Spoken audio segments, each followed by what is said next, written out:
Welcome everyone on our Civil Tech by ND YouTube channel. Here we will discuss about 100 plus previous year objective series of soil mechanics and foundation engineering. This is part 4. We have already discussed part 1, 2, 3. It is very helpful for all civil competitive exams. It is presented by myself, Dev sir. So let us begin with the very first question. Question number 1 is Stokes law is valid only if the size of the particle is. तो generally Stokes law में जो particle size very करते हैं वो 0.2 mm से लेकर के 0.002 mm. This is the range of the particle size varies 0.2 mm to 0.002 mm. Basically Stokes law में फॉर्मूला होता है वेलोसिटी का v is equal to 1/18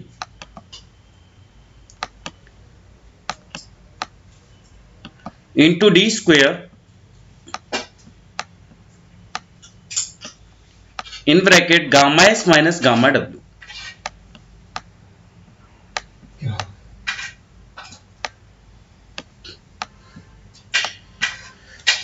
So option C is the correct answer of question number first. C is the correct answer. Question number next, second. Pick up the correct statement from the following. जैसा कि मैं आपको बताता रहा हूं कि आपको पहले तो ये देखना है कि आपको करेक्ट ऑप्शन लेना है या इनकरेक्ट ऑप्शन पूछ रहा है.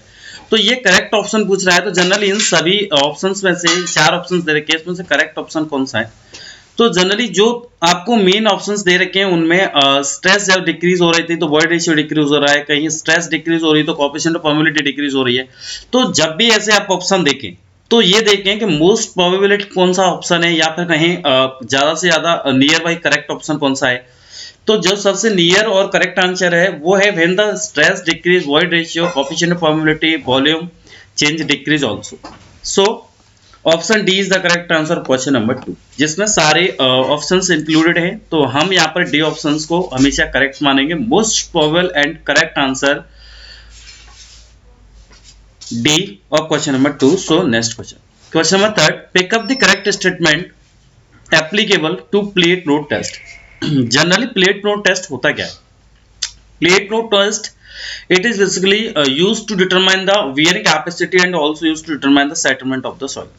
जब भी सॉइल का सेटलमेंट या वेयरिंग कैपेसिटी आपको निकालनी हो तो plate load test basically use करते हैं. हम बेसिकली हाईवे जब कंस्ट्रक्ट करते हैं उसका जो पेमेंट होता है वहां पर सॉइल का बेस जो बनाते हैं वो वहां पर हम उसकी वेयरिंग कैपेसिटी या फिर उसका जो है सेटलमेंट चेक करने के लिए भी यूज कर सकते हैं. तो in reference of the plate load test आपको देखना है कौन सा स्टेटमेंट इसमें से जो है करेक्ट है. तो पहला है option width of the test pit for plate load test is made 5 times the width of the pit. तो जहां पर हम जो पेट कहें एक्सकेवेशन ऑफ द पेट या पेट डाइग आउट करते हैं वहां पर उस प्लेट लोड के साइज की विड्थ का कम से कम इसका जो पेट होता है वो 5 टाइम्स उसका ग्रेटर होना चाहिए साइज. तो ऑप्शन ए करेक्ट है. Option B at the centre of the test pit a hole is dug out size is kept equal to the size of the test plate. It means that जो आपका test पेट है उसका अगर उसके centre की बात करें तो बिकॉज उसका जो साइज है वो इक्वल होना चाहिए साइज ऑफ द प्लेट जो भी आप प्लेट यूज कर रहे हैं प्लेट लोड टेस्ट में. तो option B is also correct. Option C bottom level of the hole dug at the centre of the test pit is kept at the level of the actual formation. So उसकी level of the actual formation के भी equal होना चाहिए. So option C is also correct. Then option D, all of the above is the correct answer of question number 3.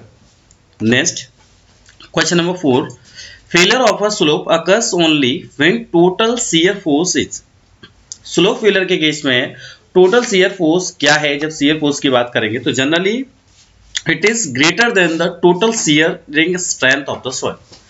अगर आप failure of slope की बात कर रहे हैं तो वहां पर जो आपका शियर फोर्स है वो जनरली कैसा होता है? ग्रेटर शियरिंग स्ट्रेंथ होता है. If the shearing resistance is more than the shearing stress then the failure is safe, then the slope is will be safe, where slope will be safe. तो यहाँ पर आपका जो ऑप्शन बी है greater the total shearing strength, option B is the correct answer of question number 4. Question number 5.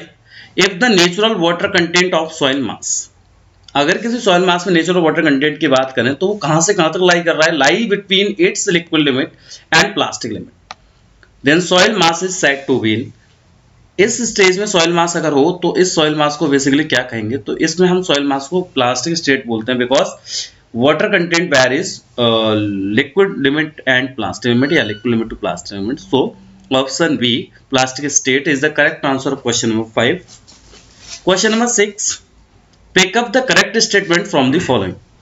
इन सभी में से आपको करेक्ट स्टेटमेंट देखना है। जैसा मैं बताता रहा हूँ कि क्वेश्चन आज के टाइम पर जो है जितने भी कॉम्पिटेटिव एग्जाम्स में आ रहे हैं वहां कहीं करेक्ट इनकरेक्ट पूछ लेता है, कहीं आपको इस तरह का क्वेश्चन पूछता है कि आपको जब तक प्रॉपर उसकी कॉन्सेप्ट या उसकी नॉलेज नहीं होगी तब तक आप उसका करेक्ट आंसर नहीं लगा सकते। तो हमारी कोशिश यही रहती है कि मैक्सिमम से मैक्सिमम नॉलेज डिलीवर हो सके। यहाँ पर ऐसा नहीं है कि 20 प्लस या फिर 100 प्लस सीरीज जो चल रही है उसमें हर एक सेशन में आपको 20 क्वेश्चंस प्रोवाइड करा रहे हैं। 20 नहीं बल्कि अगर देखा जाए तो 40 के अराउंड आपको क्वेश्चंस मिल जाते हैं, बिकॉज हम डिस्कशन इतना डीप करते हैं, हर एक क्वेश्चन से रिलेटेड आपको बताते हैं चीज़ों के बारे में। तो करेक्ट ऑप्शन देखेंगे यहाँ पर। करेक्ट ऑप्शन बेसिकली क्या है इन सभी स्टेटमेंट में से कौन सा करेक्ट स्टेटमेंट है, तो the permeability of coarse grain soil may be reduce by grounding. Generally what do you mean by permeability? मुझे लगता है ऐसा कोई स्टूडेंट नहीं है जो नहीं जानता होगा, जो भी वैसे परमेबिलिटी के बारे में नहीं जानता होगा, जो भी सिविल इंजीनियर्स है या जिन्होंने सिविल इंजीनियरिंग की है। तो परमेबिलिटी जनरली क्या होती है? It is the ability of the soil to transmit the water by shell. तो बिकॉज कोर्स ग्रेन के केस की अगर बात करें तो वो रिड्यूस हो गई परमेबिलिटी व्हेन सॉइल में आप क्या कर रहे हैं, बेसिकली ग्राउटिंग कर रहे हैं या फिर ग्राउटिंग मटेरियल यूज कर रहे हैं, सपोज ग्राउटिंग ऑफ सीमेंट या जो भी है, तो डेफिनेटली जो परमेबिलिटी सॉइल की क्या होगी, रिड्यूस होगी। ऑप्शन बी है process of injecting fluid, that is grouting. आप जो भी ग्राउटिंग कर रहे हैं, प्रोसेस कर रहे हैं, इंजेक्टिंग फ्लूइड कर रहे हैं in the pores of the soil into the pore space of soil is called grouting. Definitely से हम ग्राउटिंग बोलते हैं कि आप सॉइल के पोर्स में क्या कर रहे हैं, किसी भी लिक्विड को इंजेक्ट करा रहे हैं या फिर कहें किसी भी फ्लूइड को इंजेक्ट करा रहे हैं। तो option B is also correct. Option C grouting increase the soil strength. जैसा कि मैंने आपको बताया है कि सॉइल में जब भी ग्राउटिंग मटेरियल ऐड करते हैं तो क्या हो जाता है, सॉइल की सीयरिंग स्ट्रेंथ इंक्रीज हो जाती है। सो सीयर स्ट्रेंथ आपकी मेन प्रॉपर्टी है सॉइल की। सो सीयर स्ट्रेंथ अगर इंप्रूव हो रही है तो it mean that overall soil की स्ट्रेंथ भी क्या हो रही है, इंप्रूव हो रही है। Option C also correct. Then option D all of the above is the correct answer of question number 6, right. Question number next 7, negative skin friction और पाइल।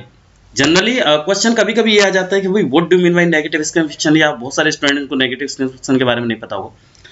तो this is the phenomena occurs when the concrete pile are situated in soft clay consolidated soil mass and resulting in a downward concreting and force acting loading and reduce the load bearing capacity।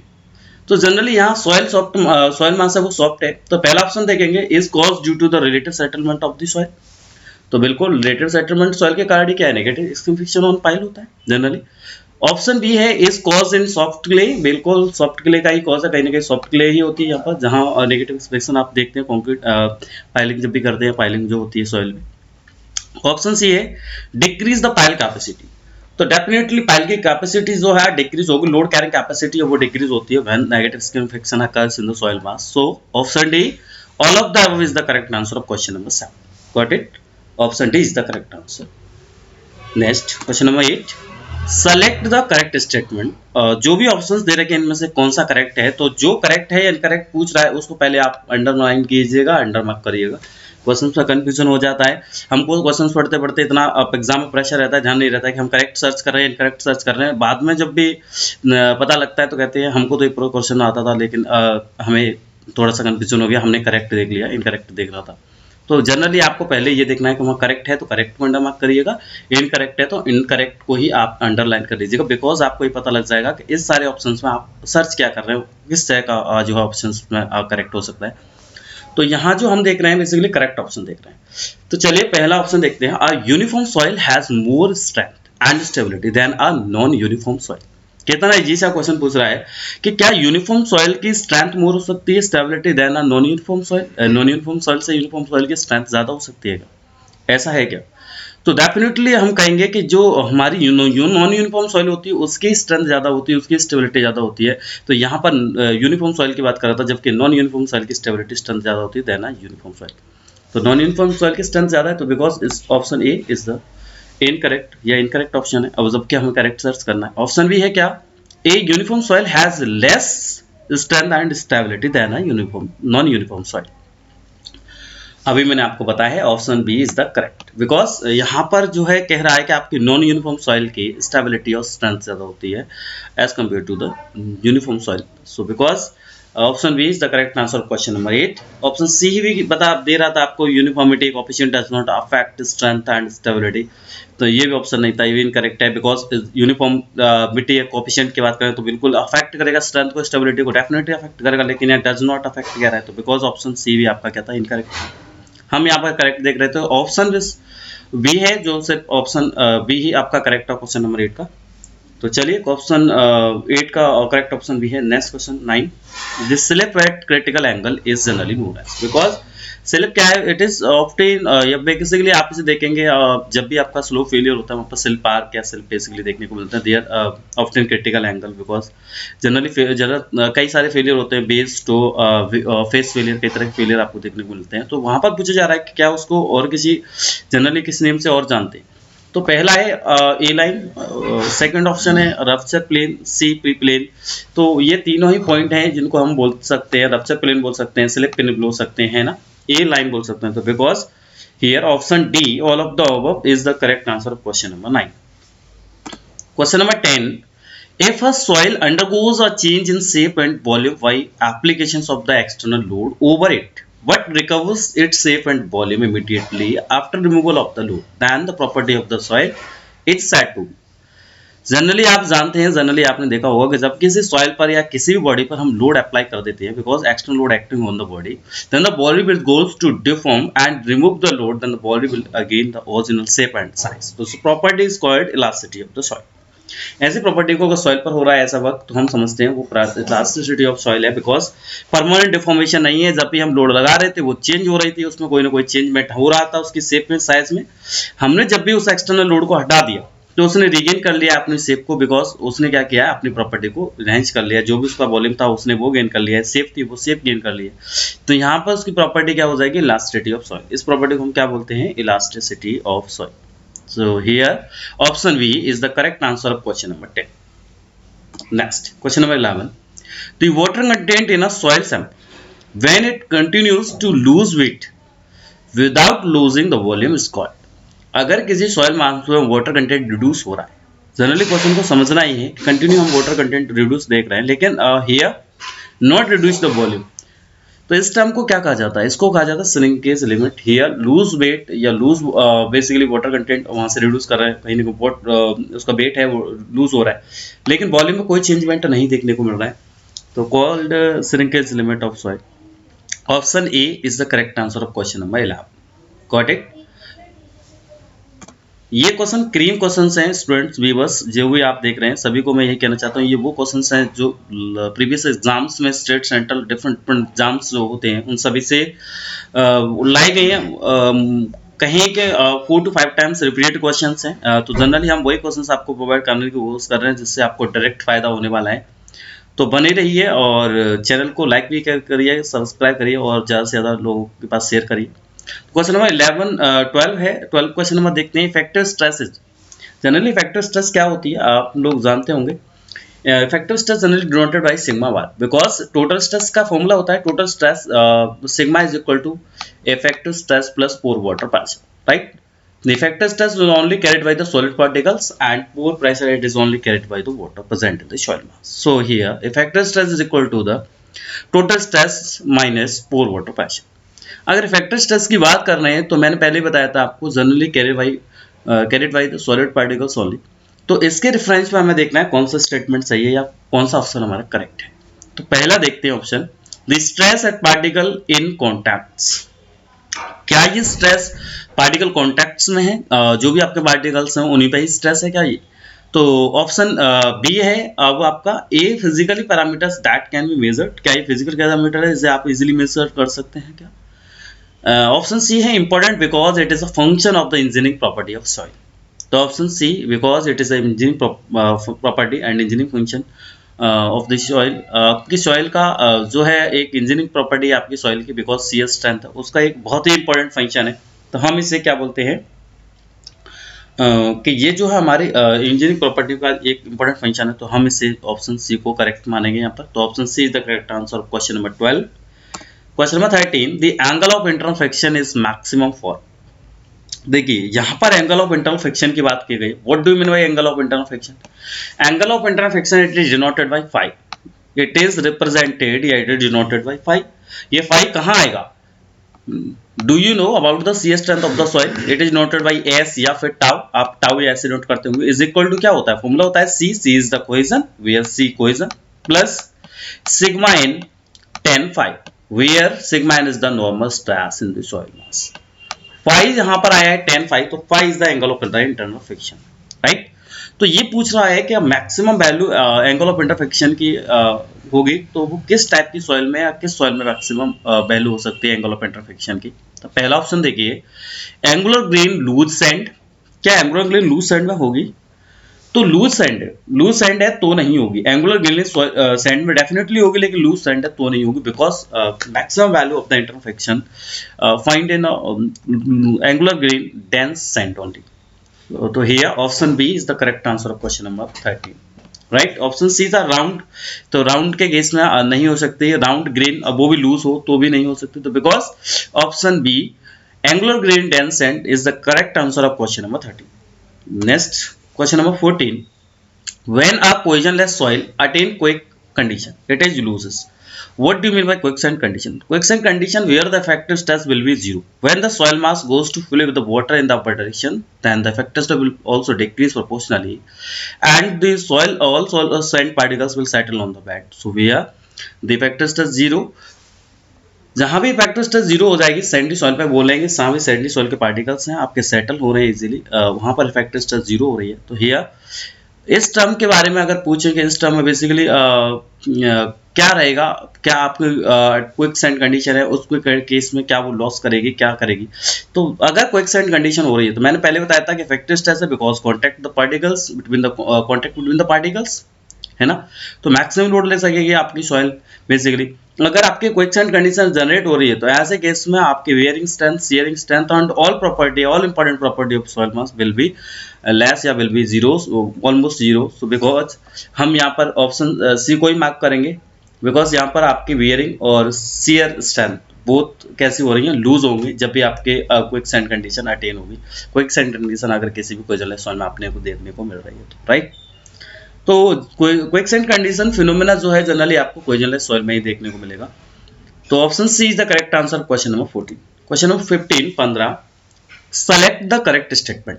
ये सारे आपको statement रखे हैं, इसमें से कौन सा statement correct है। तो पहला ऑप्शन है greater the viscosity the greater permeability. क्या ऐसा हो सकता है? भाई पहले तो आप क्वेश्चन को पढ़ा करें, जहां करेक्ट स्टेटमेंट है तो मैंने करेक्ट स्टेटमेंट को अंडर मार्क कर दिया, आप भी अंडर मार्क करें जब भी एग्जाम दे। तो नहीं तो आप बस इतना पता कर रखें कि भाई ये क्वेश्चन है, मुझको करेक्ट सर्च करना है बस क्वेश्चन में, राइट। तो देखिए यहाँ पर पहला ऑप्शन है द ग्रेटर द विस्कोसिटी। अगर विस्कोसिटी अगर ग्रेटर हो, विस्कोसिटी अगर हाई है तो क्या परमेबिलिटी हाई होगी? ऐसा हो सकता है क्या? नहीं होगा। विस्कोसिटी अगर आपकी कहें मिनिमम है देन आपके जो है परमेबिलिटी ग्रेटर आपको देखने को मिलेगी। तो हियर आपका ऑप्शन ए जो है वो कैसा है? इनकरेक्ट है। ऑप्शन बी देखते हैं, greater the unit wait the greater in permeability. Definitely अगर यूनिट वेट ग्रेटर है तो परमेबिलिटी आपको ग्रेटर ही मिलने की पॉसिबिलिटी है। तो here option B is the correct answer question number 15। Option C था greater the unit weight smaller permeability, नहीं, ऑप्शन इनकरेक्ट हो जाता है। ऑप्शन डी है unit weight does not affect permeability. ऐसा कभी नहीं हो सकता, ये तो बिल्कुल ही इनकरेक्ट है। ऑप्शन डी है आपका। तो basically option B is the correct answer of question number 15। Got it? Question number 16, a direct shear test passes the following disadvantage। देखिए various test perform on the shear strength of the soil mass as like direct shear test, triaxial test, wheel shear test, unconfined compression test।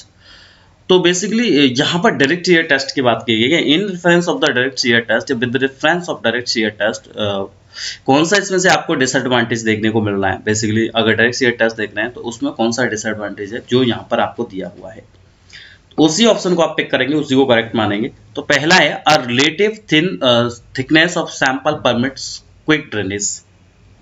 तो ये option जो है आपका A option है। Basically ये आपका जो है इसका एडवांटेज है, डिसएडवांटेज नहीं है, लेकिन हमको यहाँ पर डिसएडवांटेज देखना था, है ना, तो ऑप्शन ए नहीं होगा इसका, option B, relatively thin thickness of sample permits quick dissipation of the pore pressure developed during test.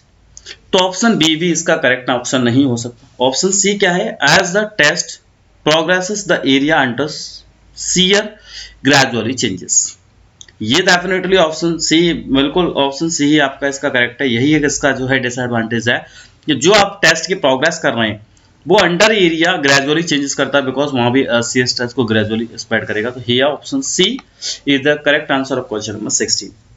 Next question 17, when the seepage, देखिए अभी ये क्वेश्चन मैंने डिस्कस किया आपसे, इसकी पूरी डेफिनेशन सारी चीजें मैंने आपको बताई हैं।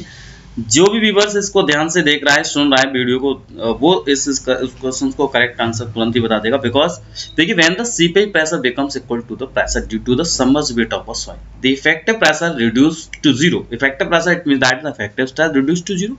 जब भी effective stress reduce to zero on sandy soil या on cohesionless soil and tendency to the particles move up in the direction of flow with the water. जब भी वाटर फ्लो कर रहा होगा तो अपर डायरेक्शन में पार्टिकल्स सारे move कर रहे थे, लेकिन इफेक्टिव स्ट्रेस जीरो हो गई, तो there the particles of the sandy soil will be settle randomly there. कहेंगे उस फिनोमेना को हम क्या जनरली कहते हैं। तो देखिए एक चीज और यहाँ पर थोड़ा सा आपको एडिशनली मैं आपको इन्फॉर्मेशन दे रहा हूँ। इसको हम क्विकसैंड कंडीशन ही बोलते हैं, इसको ही हम क्विकसैंड बोलेंगे, इसको ही हम बॉइलिंग कंडीशन बोलेंगे। तो option D is the correct answer of question number 17। Got it. Question number 18, the most suitable method for drainage of fine grain cohesive soil is। Drainage के लिए फाइन ग्रेन सॉइल के case में कौन सा suitable method माना जाता है? Well pointing system, vacuum method, deep well system. तो बेसिकली इसका सबसे इंपॉर्टेंट और सुटेबल मेथड जो होता है वो होता है इलेक्ट्रो ऑस्मोसिस मेथड। तो option D is the correct answer of question number 18। Question number 19, which one of the following statement is true for Mohr-Coulomb envelope। जब का मोहर कूलम्ब एनवलप है बेसिकली उसके रेफरेंस पे कौन सा स्टेटमेंट इसमें से ट्रू है, तो इसको मार्क करिएगा। आपको बेसिकली स्टेटमेंट देखना है true statement, correct statement basically हम देख रहे हैं। तो पहला ऑप्शन देखते हैं, coulomb suggest that the relationship between the shear strength and normal stress. जो आपको मैंने फॉर्मूला बताया था कि शियर स्ट्रेंथ का फॉर्मूला होता था tau is equal to C plus sigma N tan phi। तो relationship between the shear strength and the normal stress also, तो adequately represent the shear stress. कहीं वहां पर कहीं ना कहीं एक पैराबोलिकल ग्राफ, देखिए एक ग्राफ है, मैं बेसिकली फिगर बना दूं।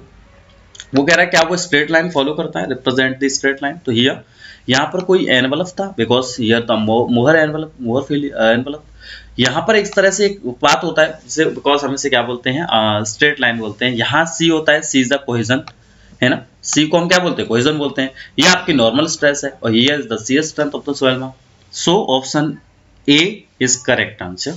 ऑप्शन ए को हम करेक्ट मानते हैं इसका आंसर, लेकिन यहाँ ट्रू देख रहे हैं तो और भी देखते हैं, और भी करेक्ट तो नहीं है क्या। ऑप्शन बी देखते हैं, द जनरलाइज्ड मोहर theory suggest that through the shear stress depends on the normal stress, the relationship is not. Because ऐसा कुछ रिलेशनशिप है क्या, आप बता दीजिए, या रिलेशनशिप ऐसा नहीं है कि जो आपके बेसिकली मोहर ने सजेस्ट किया था, क्या आपका जो शियर स्ट्रेस है वो डिपेंड कर सकता है नॉर्मल स्ट्रेस पे? बिल्कुल डिपेंड करेगा नॉर्मल स्ट्रेस पे, बिकॉज उसके डायरेक्टली प्रोपोर्शनली है। तो option B is also correct. Option C, Coulomb's and Mohr suggest that a definite relationship exists among the principal stress and the angle of the intersection। Angle of intersection क्या होता है, 5, तो उसका भी relation suggest किया था उन्होंने। तो then option D all of the above is the correct answer of question number 19। Got it viewers. Next question 20 और लास्ट क्वेश्चन है, fundamental relationship between the dry density gamma D.